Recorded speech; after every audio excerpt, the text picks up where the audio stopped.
حبايب قلب ام علاء وعلا، صباحكم فل وهنا. يا صباح التفاؤل، يا صباح الامل، يا صباح النشاط.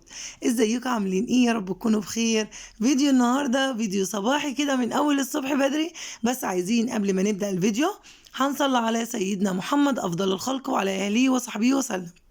وكمان حابة أرحب بحبايبي اللي داخل مصر وخارج مصر، بقول لكم منوريني ومشرفيني ووجودكم على راسي من فوق. تحياتي ليكم كلكم وشكرا جدا على كلامكم الجميل وتعليقاتكم الجميلة.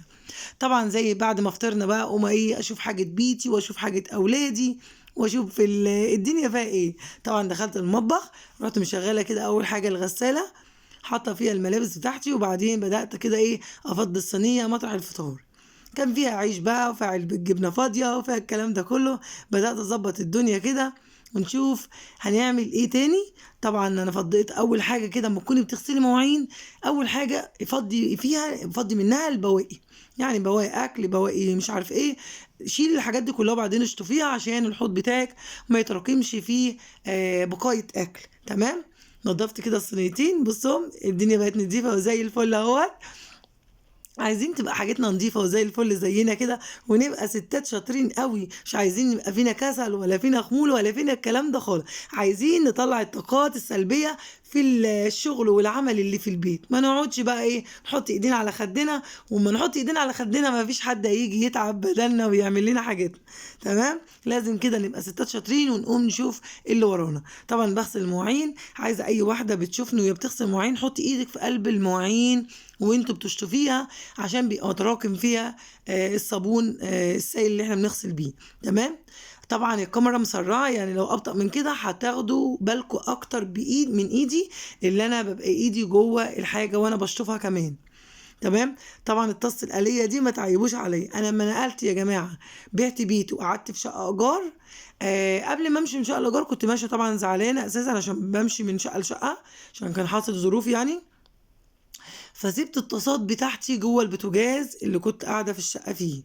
تمام. فبعد ما مشيت بقى اتصلنا بصاحب الشقة وقلنا له على الطاسات دي، قال لنا ايه ده طاسات قديمة، ده ملهاش لازمة، على الرغم اللي هي يعني ايه كانت برضو بتساعدني اللي انا ايه اقلي فيها وبتساعدني وكده. فانا ايه رحت مطلعه الصينية الصغيرة دي وبدأت اقلي فيها وخليتها للقلية، على ما ربنا يسهل بقى ويفركها من عنده واجيب طاسة قلية، اجيب حاجة ناقصاني، اجيب كنكة غير اللي بايظة دي ومخرومة واظبط الدنيا. بس ادعوا لي بالله عليكم، وعايزة لسه اول مرة تشوفني في القناة يلا اشتركوا في القناة وفعلوا زر الجرس عشان يوصلك كل جديد ان شاء الله.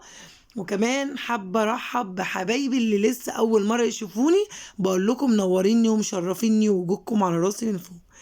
زي ما انتم شايفين كده رحت بقى انضف البوتاجاز. طبعا ايدي في البوتاجاز كل يوم، كل اكلة، كل شوربة كل حاجة، يعني كل ما اعمل اي حاجة اعمل اكل على البوتاجاز تلاقيني بنضف البوتاجاز على طول.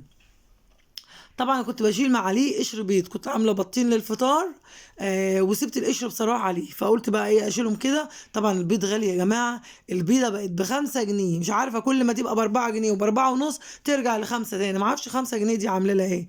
المهم اجيب بطين اتنين عشان احطهم في الصينيه. يا ناس يا اللي بتبيعوا الحاجه رخيصه ب10 جنيه، بطين اتنين ب10 جنيه ما يعملوش حاجه، كل جنيه ينطح جنيه. غاليين قوي والله العظيم. يعني لو انا عايزه اجيب مثلا 10 بيضات عشان نتغدى بيهم انا والاولاد، طبعا احنا اسره كبيره اللهم بارك، ابقى اجيب انا 10 بيضات بكام؟ احسبوهم معايا كده بكام؟ ب50 جنيه. حرام والله، والله حرام، ده الضرب في الميت حرام اقسم بالله العظيم. المهم مسكت بقى حته قماشه بيضه، طبعا بتاع الفانيلا بتاعت ابني. ما تعيبوش عليا يا جماعه تقولوا هاتوا فوطه، عندي الفانيلات بتتخرم او تدوب وهي لسه جديده، ما اعرفش ليه، فانا بستخسر بصراحه اللي انا ارميها، بروح ماسكاها قطعاها كده حتتين ولمع بيها بقى التلاجة، الرخامه، البوتاجاز، ادي واروح منضفه الدنيا. تمام يا جماعة، ده فانيلا كوتونيلا ما هيش أي حاجة. يعني أنا من النوع اللي مش بحب أجيب أي حاجة، الغالي منه فيه طبعا كوتونيلا فيخرم طبعا هو أنا ما أعرفش هو أساسا ماركتها إيه الفانيلا دي بصراحة عشان مبقاش حرام عليا، بضحك معاكم. طبعا رحت على الحوض بقى دلوقتي لقيت الخلاط بتاعي متبهدل آخر بهدلة وطالع عينه.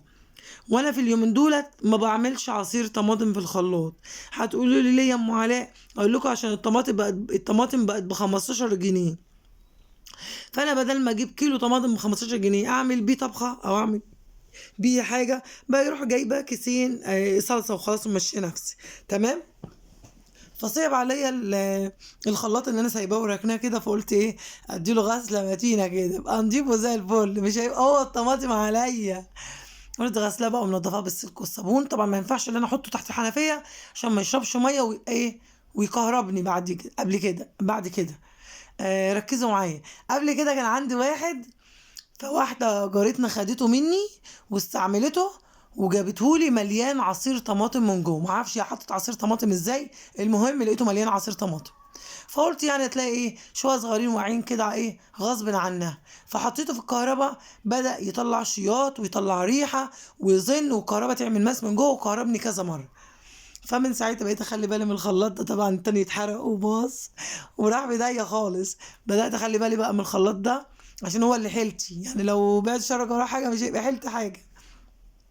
طبعا نضفت المنظم بتاع المعالق او ثبت المعالق او زي ما بتقولوا بقى بتاع المعالق وخلاص.